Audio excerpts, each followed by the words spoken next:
Ako si Travel Hugot at hindi ito yung typical mong travel vlog. Day 2 at last day na rin natin sa Camp Sano.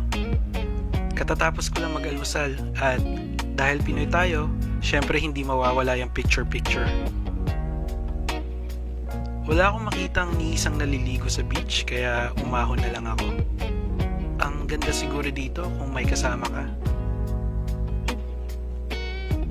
Teka, alam ko yung iniisip mo.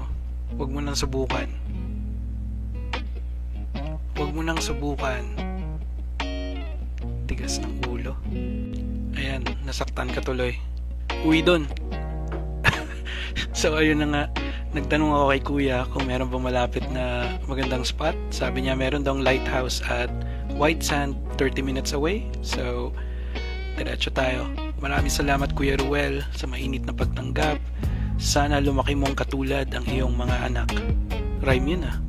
Tara, let's go!